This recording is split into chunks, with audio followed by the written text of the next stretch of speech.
Windy, you're filming. So we're standing here at Auchendrain still, at what they call the Rest and Be Thankful. And up there, if you want to point the camera in that direction, is Auchendrain. And Auchendrain is just up from Auchendrain and a farm called Butter Bridge. And the Auchendrain means the Butter Bridge. And so the mountain is also called Butter Mountain, and it was so called because the drovers would stop at the bridge there and make butter and cheese. And at Butter Bridge Farm, probably over 100 years ago now, there was a fella by the name of Dougal Margaret and his wife Mary Nickendoshish, who of course became a MacLean as well when she married Dougal, and they farmed at Butter Bridge there, and it was a hill sheep farm. And there was one day when Mary says to Dougal, "You'll need to go down the glen there and get the old lady out of her cottage that lives further down the glen." And that's just on the other side of the loch there, going down into Glenkeenglass. So Dougal did just that, and the idea was that she would come up and have her dinner with them. And Dougal goes down to the cottage there and speaks to the old lady and says, "You'll come up and have your tea with us." And she said, "Oh, I wouldn't manage all the way up because I'm just getting on a bit now and I'm not so good on my feet as I used to be. But thanks very much for the offer." And she sends Dougal back up the road. So Dougal returns to Butter Bridge Farm and says to his wife, "The old lady's not capable of making it up here on foot, so I don't think she'll manage." And Mary says, "Listen, I don't care if you have to carry her up here. You'll get her out of that cottage and you'll bring her up and she'll have a bite to eat with us." So she says, "You can take the horse and cart." So that's what he does. He gets the horse and cart and goes back down to the cottage and says to the old lady, "I've got the horse and cart outside. Will you come up and have your dinner? My wife's been very insistent about this." The old lady said, "Well, thank you very much. I believe I could ride in the back of the cart." And so she does so. They manage to put her up the back of the cart and off they go up to Butter Bridge Farm where she has something to eat with them. And as it's getting dark, she says, "I really must be going. Would you be so good as to run me back down to the cottage, given that the night is falling and I don't feel like walking all the way back any more than I felt like walking all the way up." And of course Dougal is getting the eye from his wife as if to say, "No, that's not happening, you know." So he makes some excuse about the horse being, not so good in the evening light and getting on a bit and what have you, and that she'll just have to stay over with him. So there's not much for the old lady to do but thank them again and stay overnight at Butter Bridge Farm, which she does, and they put her down to rest there, and they all go to sleep. And during the night, a huge storm cloud builds up over Auchendrain, and eventually the cloud bursts and sends a huge torrent of rain down, and it fills Loch Raestill to the point where eventually it bursts its banks and sends an incredible torrent of water over through what they call Bailach and Essendui, which is a little bit just round the corner there. And the water is built up to such a torrent. It's very wild, very fierce, and down the side of the glen it comes. But because Butter Bridge Farm is off up the level of the road, the water sweeps past the farm and doesn't touch it, but it goes all the way down the glen and sweeps the old lady's cottage away. Stone by stone, the entire thing goes. Now, up they get in the morning, and Dougal goes out to see what the damage has been. And as he walks down the glen to see if he can find the old lady's cottage, which he imagines he will do, he's not expecting it to be completely swept away, the people from Cairndow, or Cairndow as they call it now, are coming the opposite direction, hoping to find the old lady intact, her cottage intact, and the old lady in good health. Of course, the cottage has been completely swept away, so they think the worst. But of course, fortunately, they meet Dougal coming the other way, and he's able to inform them that Mary insisted that the old lady come up to Butter Bridge Farm for some grub, and that she stayed overnight. And of course, this is an example of what's called the second sight. Now, we're not exactly sure what that's all about, but it's a knowledge of place and a oneness with natural rhythms that causes people to be able to read the landscape and the weather and just the vibes of a place. And of course these two folk Dougal and Mary, being very much Argyllshire folk through and through, would be very much in step with the atmosphere here. And the nice end to the story is, although it sounds like a horror story and the lady's cottage getting swept away entirely, the nice thing is that she was rehoused, as far as we're aware, slightly closer to Cairndhu, and that all the people from the village clubbed together, and each one of them gave her one thing that she lost in the flood. I guess there's the story. Thank you. Shawsheen to Auchendrain. Here we are at Auchendrain Township in Argyll, just up from Auchendrain side there. And at one time, a long time ago now, this place was served by a drove road, and the drovers would come over from further into mid-Argyll there, and they would bring the cattle down to the market into Glasgow or the Falkirk Christ. And they came over from a place just close to Loch on the other side there, the other side of the hills, called Killinure. And there was reputed to be a rather nasty spirit to be seen in Killinure.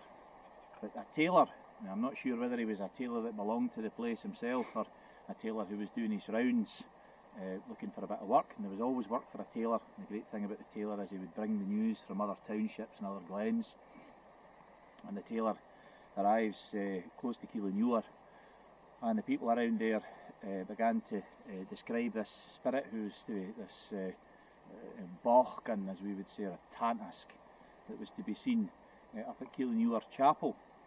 And so the tailor says, "Oh, that's a lot of rubbish, there's no spirit up there. I believe I could go up there and sew a pair of trousers and sit there all night, and I'll not see anything remotely like a spirit." And the people of the place said, "Well, you just go ahead, but we'll not be coming up with you, not at night." And the tailor says, "I'll go up there and I'll sit and I'll sew a pair of trousers, and it'll be no problem at all." So off he goes up, the tailor, with his kit and his sewing kit and his pair of trousers that he's going to sew while he's up there, and he sits himself down on one of the licht, I suppose it would be one of these flat stones that's like a headstone but sits on top of a grave, and it's on four little pedestals, little stone pedestals, and he sits himself down one of those, and he begins to sew the trousers. And as the evening wears on, of course, the light begins to dim. And just after dusk, and it's really starting to get dark, and he's sitting just by the light of some kind of oil lamp or a candle or something of that ilk. I assume there wasn't much wind. Well. And a gunshot just to set the scene. As he's sitting sewing these breeks, from behind a headstone just a few yards away from him rises up this very peculiar, large, horrific looking, disembodied grey head with a bit of a body attached to it, and not much else. And this rises up and it says, "Enaka Duhalir, Vilufeshkin Kianmor Lia Hashogun via Navron." You see in this big grey head with no food in its belly. And the tailor says, "He machine, agus we me shaw." And he keeps going, sewing the trousers to the light of the lantern or the candle. And the head disappears again down behind the gravestone. The tailor keeps on sewing. And of course, the second time, this head rises up again, this big grey head. Another gunshot to set the scene.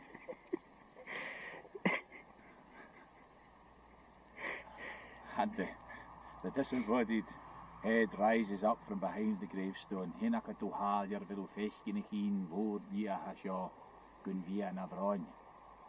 the tailor says, "I see that, he machine, and I sew this, I guess foot me shaw," and he keeps on sewing the trousers. Of course, further on, pitch black by this time, apart from the light of the lantern, and the tailor's verging on having had enough of this. And of course, as with all Gaelic stories of this type, it's the third time the head comes up again, Hena Cadol Haller, Vidal Feshkin, a keen board, Dia Hashaw, Gundia Navron. And he says, He me sheen, I guess footy me shaw. And he just manages to get the last stitch into the trousers, grabs his lantern, and as he does so, the head makes for him. And the third gunshot to go with the 3 times that the head rose up from behind the gravestone. The tailor makes a run for the arch out of the churchyard, and as he does so, the head goes after him, and it appears that it must have had some kind of a hand attached to it, because apparently in the arch of the churchyard there is still to be seen to this day the mark of the crog, the big disembodied hand which strikes the arch while it's trying to get a hold of the tailor, and the tailor makes it out of the churchyard and dashes back down to confirm to the people, this tailor of little faith, that there is indeed a nasty Bachgan which inhabits the churchyard of Killiua. I guess there you have the story. So one of the stories about supernatural goings on here at Auchendrain, which is the field of the blackthorn, and there's lots of blackthorn trees dotted around the site here at Auchendrain.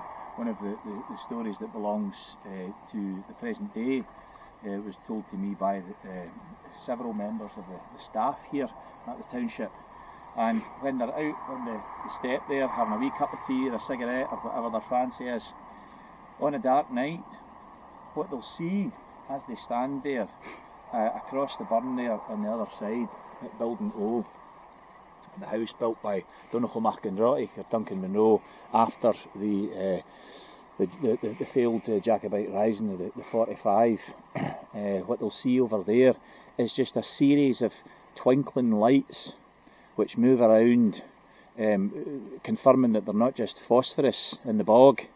They're twinkling lights that move around and seem to play with one another, and they come and they go and they flare up and they die off. And so that's one of the wee stories that belongs to the present day about Auchendrain. There's actually twinkling lights right there. Look, oh, right. Look. You see that?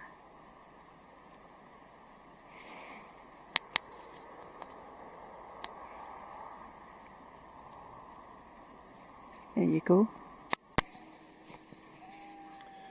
So here we are still at Auchendrain, or Auchendrain Township, and I'm just going to tell you a very, very short anecdote that I heard in a recording of a fella, Agers MacCallum. And Agers MacCallum was born and raised at the house there up at the top of the township, and that's what we call Eddie's house still to this day. And Agers told of the old folk here at Auchendrain reporting that they would see lights at the Brenchully road there, and Brenchully is just the next place up along the wee road there, and apparently they would see lights just hovering, I believe sort of orb type things hovering at the top of the road there, and that ties in with what was seen by the old people down at Glenkeelabarston at Kilmartin Glen, and apparently there were orbs that would hover around at these stones, at the stone, some of the stone standing stones and stone circles down in Kilmartin Glen. And a friend of mine actually, Parabake, we call him, and he had said that a friend of his, who is a keen photographer, was up around the standing stones and actually saw a white glowing orb up above one of the stones. So the orbs are still to be seen to this day. Of course, as with most things, I know that a lot of people are into ghost hunting and things like that these days, and I don't know whether I'm too into that, because most of these things come unbidden, and you see them without asking, and they've come for they've made themselves manifest for their own reason, and you can't chase their hunting down, you know. So the orbs are still a phenomenon in Argyll to this day, and I know from elsewhere too, because I remember being up having a ceilidh with a lovely lady who's no longer with us, Mariana Garloch, in the Isle of Egg. And Mariana told me that when she was on her way to Achille one night, Achille, of course, just being a wee storytelling session in a house.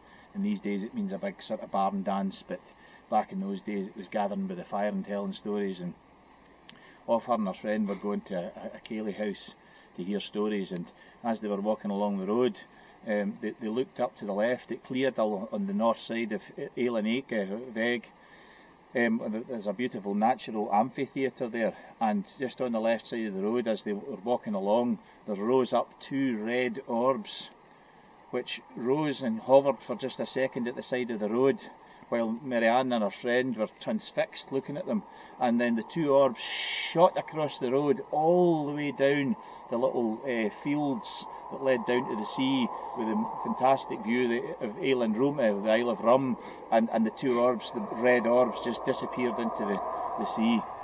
So these are some things, some stories that have come to me through various sources over the years, and it's nice to be able to pass them on, strange and perhaps disconcerting as they are.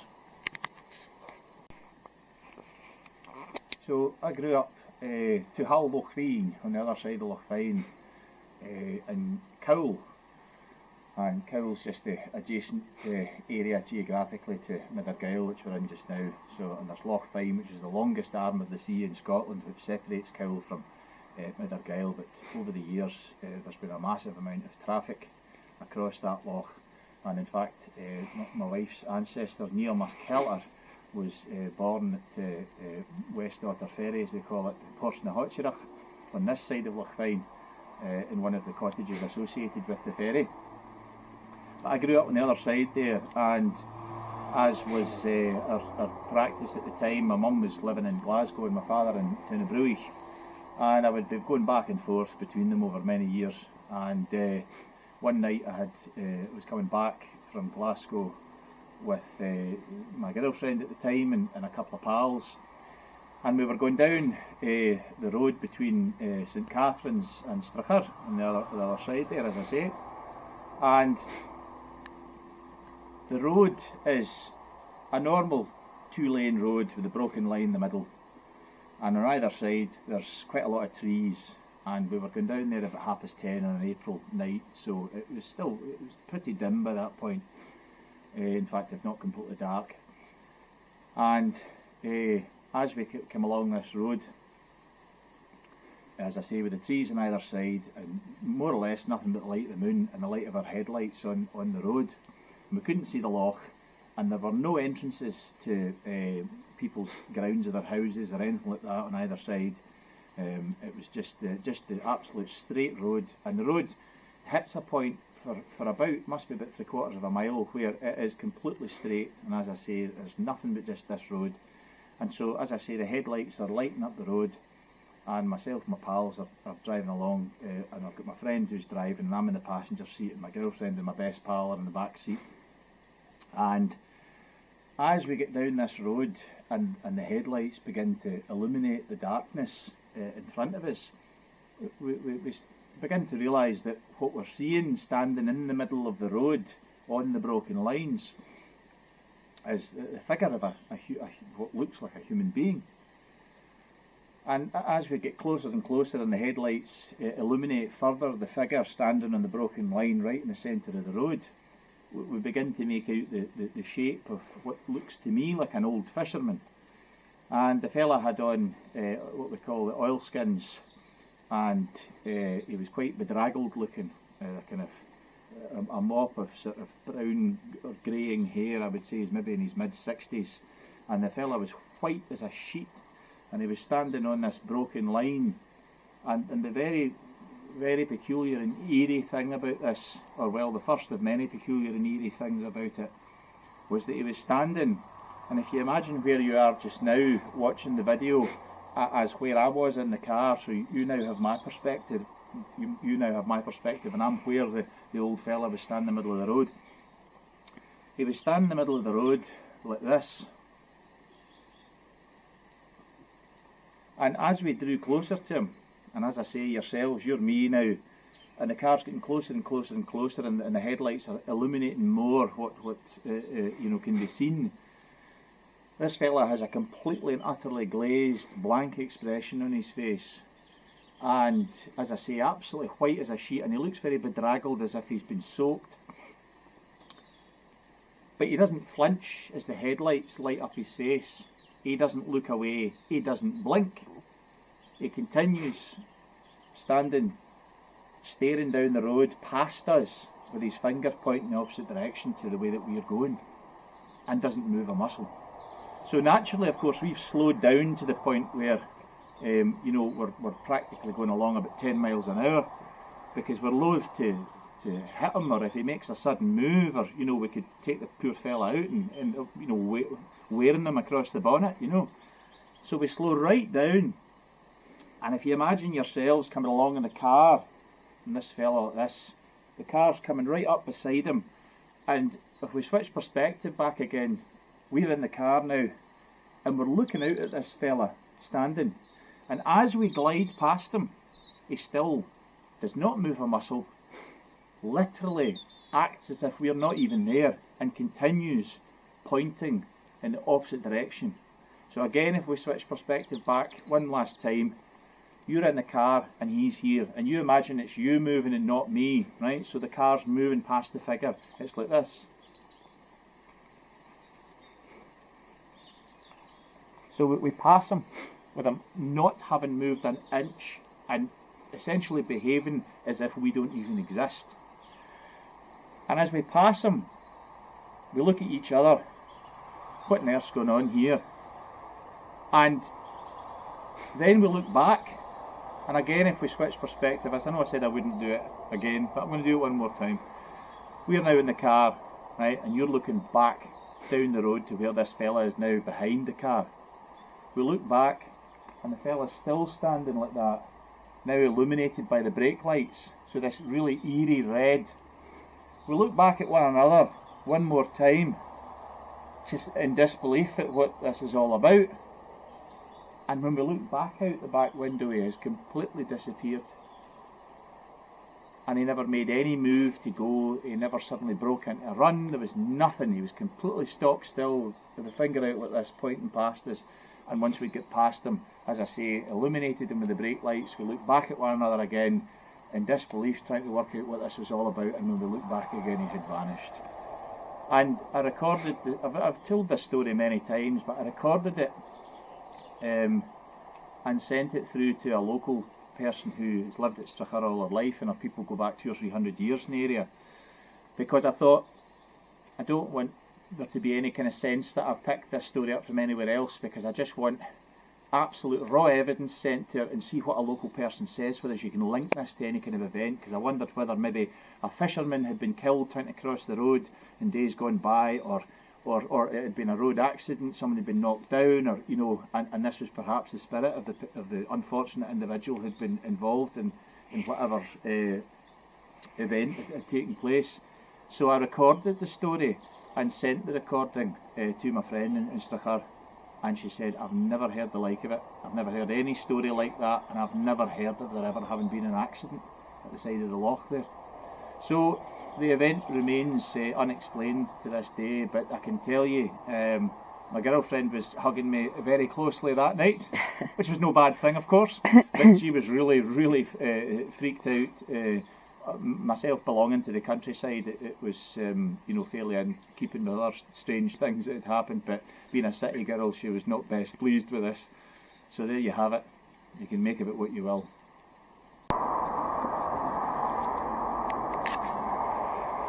So here we are at Two Acres in Auchendrain Township. This is Eddie's house here, and there have been several strange goings on reported from this house.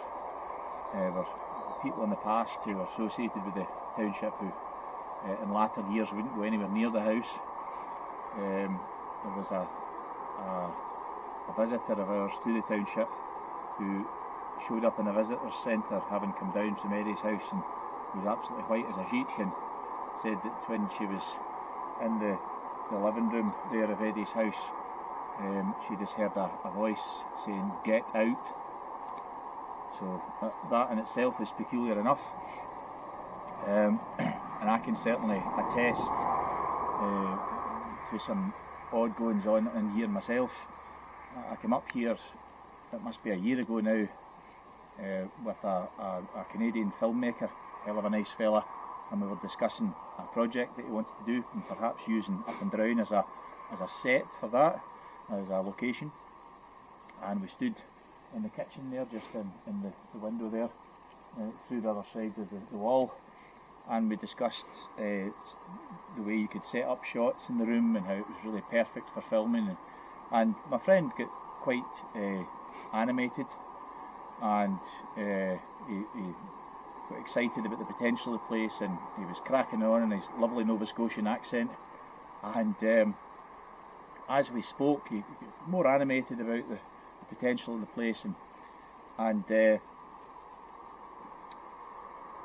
just at the sort of a height of the excitement of the conversation, immediately above my head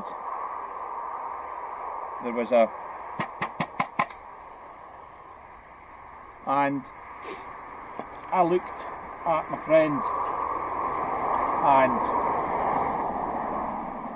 I waited for him to react to the banging that had been heard on the ceiling, the wooden ceiling above our heads, and he didn't react.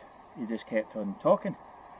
So I let him go for another 10 seconds or so before gently taking him by the shoulders in those pre-COVID years where you could enjoy physical contact with people who weren't part of your household, and I gently shepherded him out of the house and out of the far door there at the byre. And the whole time he was just continuing talking, as the fella does, in his very intelligent, creative manner about his process and what he was thinking for the place. And at no point did he, as we say in Scotland, crack a light that he had heard this banging above our heads. I, of course, assuming that he must have heard it, we got out and we stood just over there outside the door, and I had to get out. Yeah. No thanks. Okay, so the cat has bolted out of the house there rather quickly. No thanks. It was the bed. It was the bed. I didn't like that. But carry on, please. We'll do it in the most respectful ways possible. We'll just come down here a wee bit, shall we? Please, thank you. I don't want to annoy anybody. No. So if we just film over here. Yes. You stay where you are, and I'll go here. So we stood round about there, and I was very keen to get out of the house before I began to talk about anyone present in the house. And I said, look, I felt it was better that we came outside because we're clearly, our presence isn't appreciated. And interestingly enough, we're here at a very similar time of night. It would be about 6:15 at that point, and it's now about 7 o'clock. And it was just as you know, it was starting to get a wee bit dim.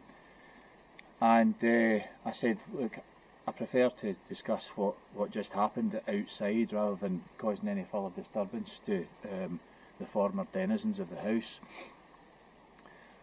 And he said, what do you mean, what just happened? I said, well, the knocking on the ceiling. And he went, what knocking? And I said, the loud banging. There was a series of 5 bangs, as if someone's foot or fist was banging the ceiling above our heads. And he went, oh, is there someone upstairs at the moment? And I said, there is no upstairs. There's no ladder, there's no stairs, and there's nobody else in the township because everyone has gone home after work. There's nobody here but us, and except one staff member who was in the new house down the way there, but we had passed her on the way up, and so she most certainly hadn't passed us and got ahead of us. And as I say, there's no way into the attic of that unless you go through a little hatch, and there's no ladder and there's no stairs. And he had not heard a thing.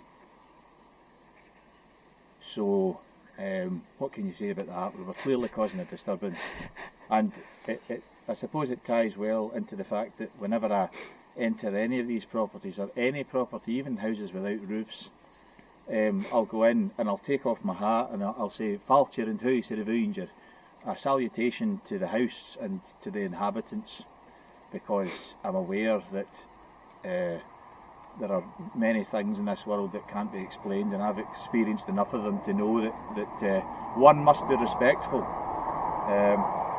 So there you are, that's 2 Agers. What more can be said about that?